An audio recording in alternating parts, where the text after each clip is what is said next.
Hello, my friends. Nice to be back with you. It's time for questions again. And we've got a nice group that came in from some friends and old friends and some new friends. Terry McNeil says, John, what are your thoughts on geoengineering, chemtrails, etc.? How persuasive or pervasive do you think it is, and what's the ultimate purpose? I think they're very real. I think they're it's all manipulation is trying to do a couple of things, chemtrails in particular, and these things. There seems to be, I don't know, there might be 3 different things going on here at the same time. On one hand, there are reasons to believe that there are weapon systems that the United States has that only work when the atmosphere has certain kind of chemical and one presumes maybe electrical kind of characteristics, and that is important to whoever it is that's doing this kind of stuff, and that they are in fact spreading this stuff around into the atmosphere so that if they ever needed to use these weapons, that they could do that. Secondly, there's really good reason to believe that, or at least for me, that chemtrails are one of a series of interlaced kind of components in a big strategic long-term kind of effort to essentially change the biological composition of humans, and do this by putting things in the air that we breathe and ingest, and it becomes a part of it. It's the same as, I think, the case for fluoride in the water, and for glyphosate and other kind of things in the food system, and maybe 5G and other electromagnetic things in that area. And what they're trying to do is essentially capture every aspect of every component part that supports life, that is required for life, and the most basic ones. And there may be some other reasons that they are trying to spread these things around, but there is no doubt that the chemtrails exist. There are some people that say that chemtrails don't exist at all. I had a pilot friend of mine who's since died, who you couldn't convince him there was anything other than contrails. And contrails, listen, I used to fly jet airplanes. Contrails are when the hot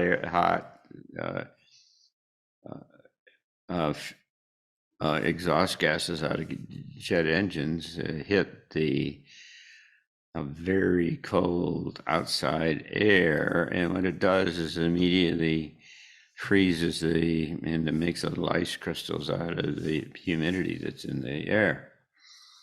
And it's real easy to tell the difference between a contrail and a chemtrail. A contrail is about that long behind the back of an airplane when you look up in the sky.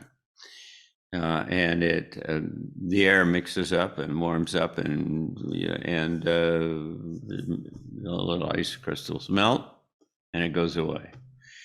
And so if you're looking up there at an airplane that's doing a contrail, there is no contrail over there, because it just follows along behind the back of the airplane.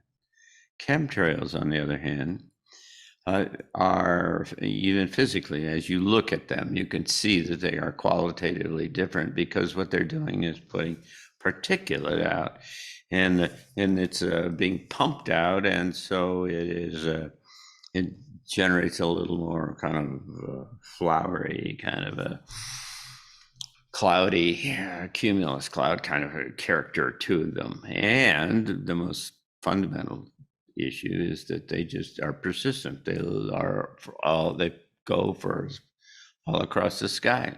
They never end. And then, of course, they dissipate. And then that, of course, is the objective, is to get this, whatever it is they're pumping out. I mean, I've seen all of the pictures and heard all kinds of things and watched all kinds of videos about all this stuff, and certainly seen pictures of airplanes that are full of tanks in the back of the airplane, all full of tanks that are all presumably to pump stuff out into the sky. There's all kinds of stories about secret tanks inside of commercial aircraft that they send it out on the wingtips.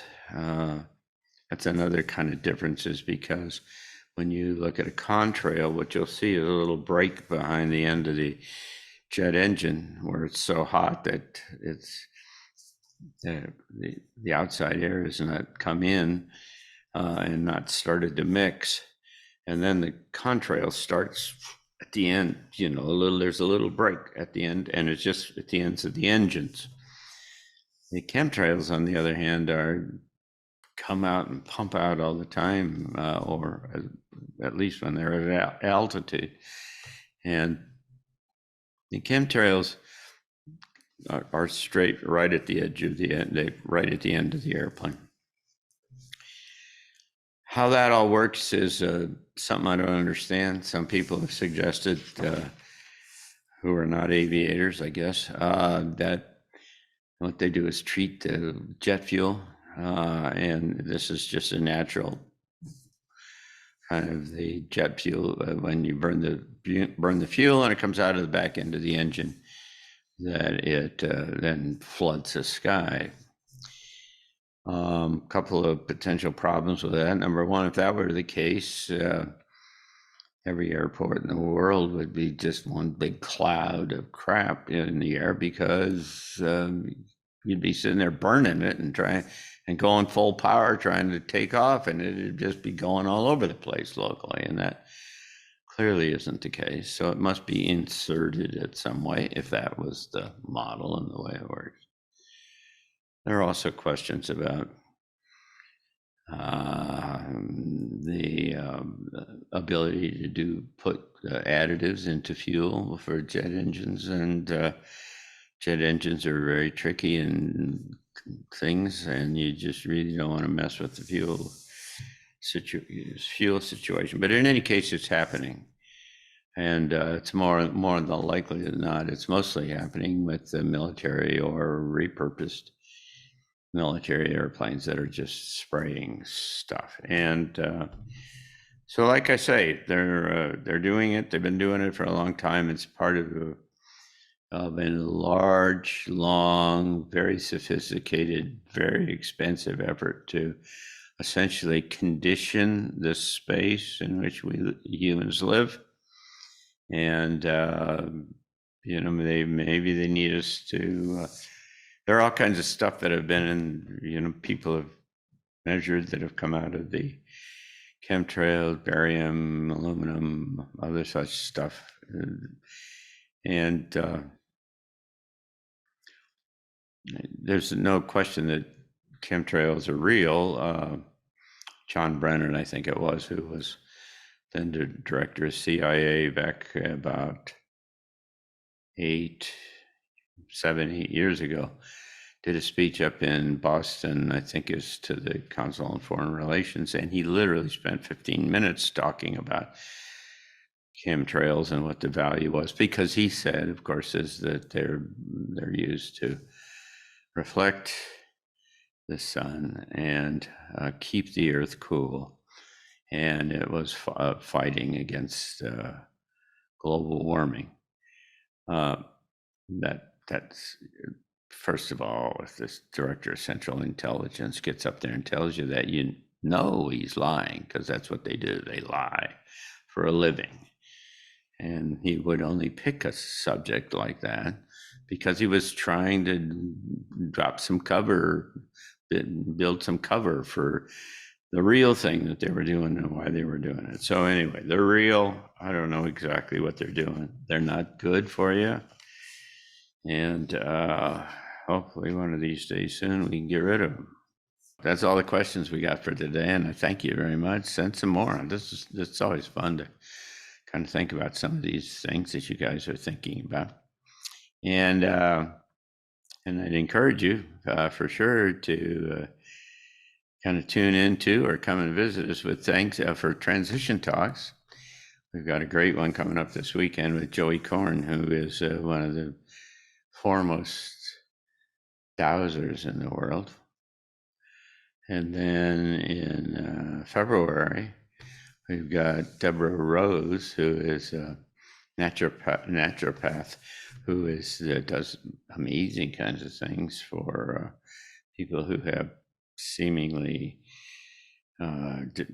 conditions that nobody can do anything about. Penny Kelly will be back with us on Wednesday in March.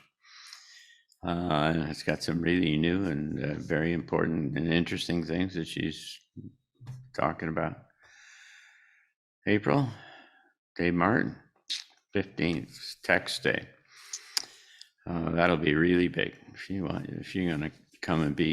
to be here, we'll sell the place out, so you should get a ticket early. But there's always room on live stream. And then we go May, Todd Ovakaitis, Dr. Todd Ovakaitis, who's literally figured out how to extend your lifetime by 15 years or something like that. It's been scientifically proven. And it goes on from there. So you can find it all at transitiontalks.org. And the rest of the things that we do are at arlingtoninstitute.org. And so thank you very much. Send some more questions in. We'll do it again next month. Take care.